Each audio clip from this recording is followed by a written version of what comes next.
ressaca no tom de voz. O final de semana foi bom? Não. O final de semana foi um final de semana, eu vi amigos queridos no domingo, almocei com a minha mãe no sábado, não fiz nada demais, não tomei o que o Lula tomou, não falei bobagem, não nada. Hoje, segunda-feira, 1º de junho de 2026, foi o julgamento do meu recurso do caso criminal em que eu fui enredado. E é um processo que está em segredo de justiça, mas eu não vou dizer aqui termos do processo, não vou revelar documentos do processo, mas é um processo que todo mundo já sabe, já saiu em toda a imprensa. Quando em agosto de 2023, há quase 3 anos, portanto, eu fiz a minha última aparição na Jovem Pan, que é uma emissora na qual eu não piso mais, deixando claro aqui. E não piso mais não porque eu não goste de ir lá, não porque eu não respeite, não porque eu cuspa no prato em que eu tenha comido.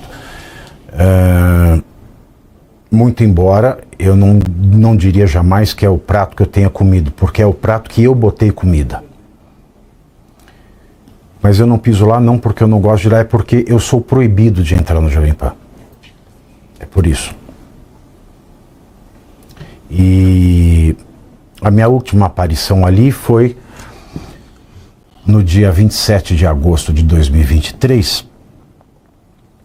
E a notícia daquele dia foi uma notícia dada por 2 jornais, pelo Globo e pela Folha de São Paulo, de que um afilhado político, afilhado jurídico do Alexandre de Moraes, que é o desembargador paulista Ayrton Vieira, que é aquele desembargador que tempos depois apareceu na Vaza Toga, encomendando provas ao Eduardo Talhaferro, e que na parte mais interessante dos diálogos vazados, o Talhaferro dizia sobre a Revista Oeste: sobre a Revista Oeste, eu apenas achei conteúdo jornalístico.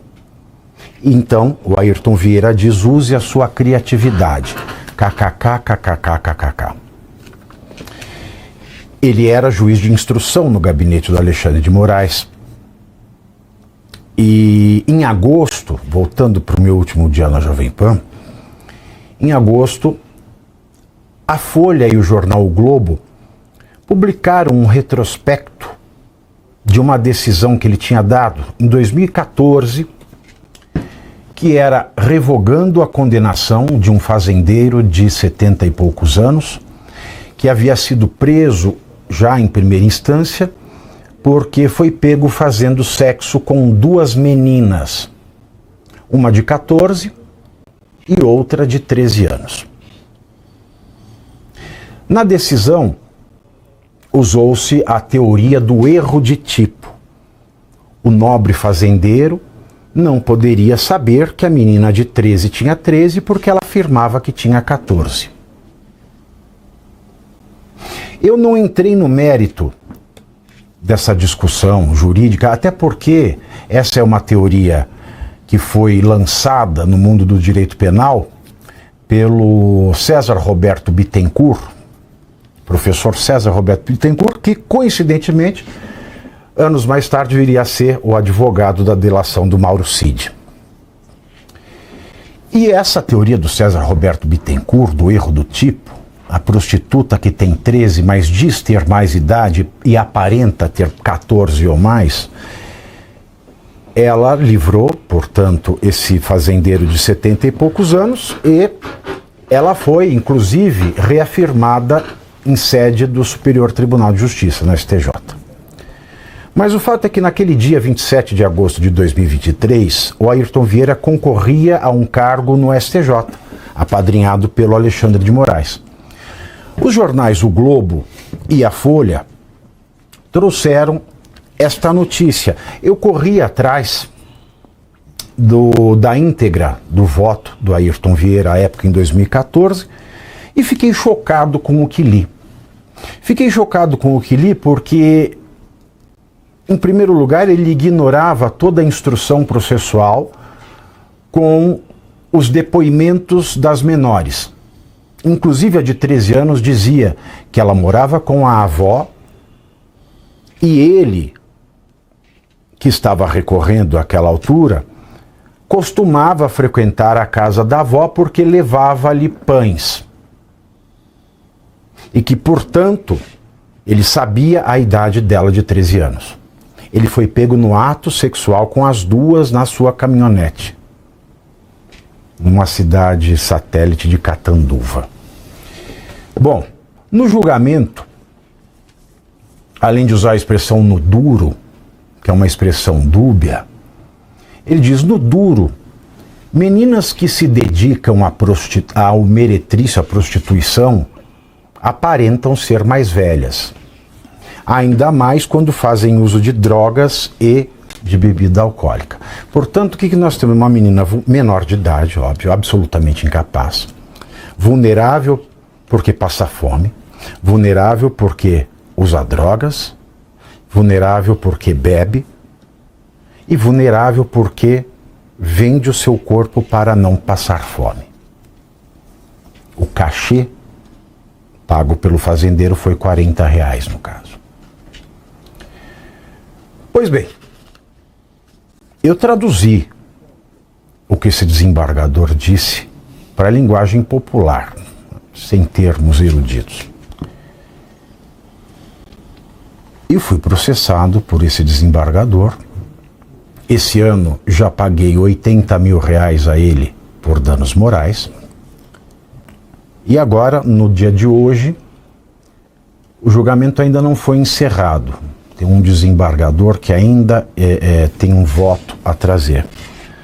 Mas o relator desse caso, que é o desembargador aqui do TJ de São Paulo, doutor Enio Mos Godoy, ele fez um voto em que ele aumentou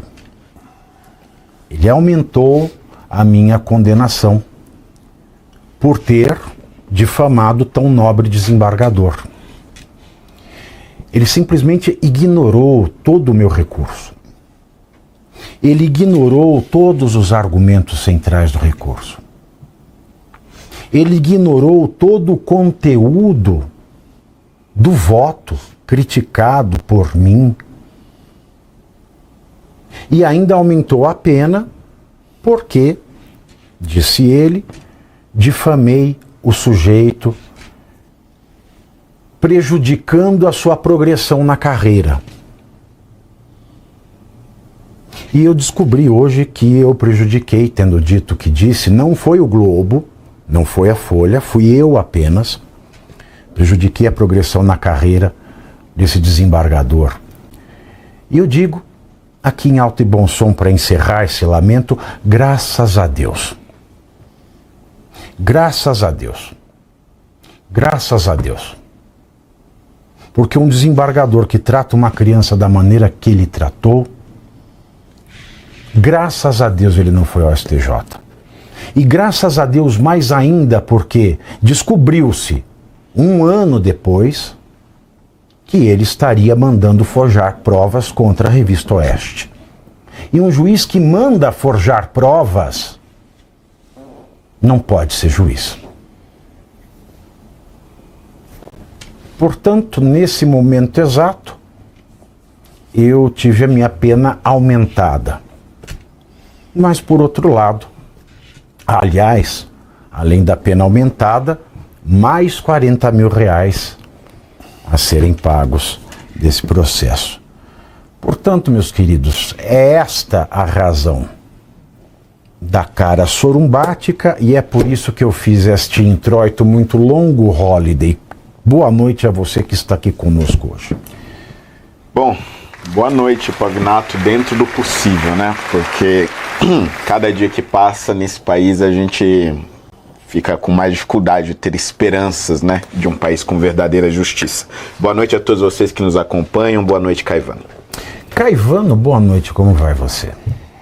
Podia estar melhor, não fosse essa notícia, né? Eu cheguei já te perguntando, Pavinato, mas teremos uma boa noite, vamos fazer de tudo para isso. Você tem todo o direito a recorrer à instância superior. Eu preciso aproveitar meu resto de vida. Não, imagina, não, você vai, com toda certeza, vai recorrer à próxima instância e com toda certeza eu acredito será revertido isso. Sabe que eu não tenho nem vontade eu imagino. Porque eu comecei a ler o voto do desembargador relator, mas começou a me dar uma revolta, bicho. Começou a me dar uma revolta que eu penso comigo, como é que é possível uma coisa dessa? É porque está em segredo de justiça e eu não posso expor o que ele disse? Aliás, é para isso que eles põem em segredo de justiça? Para proteger o corporativismo? Olha só, você disse sobre esse senhor e o que ele fez numa outra atuação. Isso diz muito mais do nosso sistema. Estou nem falando só especificamente dele, mas do sistema jurisdicional no Brasil, como ele ficou, a que ponto nós chegamos, a ponto, por exemplo, da OAB defender que os Estados Unidos estejam fazendo algo errado, defender o governo brasileiro. Então eu tenho chamado de organização amante de bandido. Note que tudo isso que está acontecendo a você é fruto de um sistema que está podre, é um sistema que a gente vem anunciando aqui que é um estado de exceção e que precisa de reforma. Então eu vou continuar acreditando, embora tudo pareça nesse momento bastante obscuro, mas vou acreditar e torcer e te cobrar que você recorra, porque é seu direito, independentemente do que disseram de você, Pavinato. Isso não te representa. Muito bem. Eu acho que ser condenado hoje em dia no Brasil, ainda mais por fala... É uma medalha. Né? Exato, é uma condecoração. É uma condecoração. Eu sempre penso a seguinte questão, não é, Holliday? Quem me condenou foi uma juíza mulher.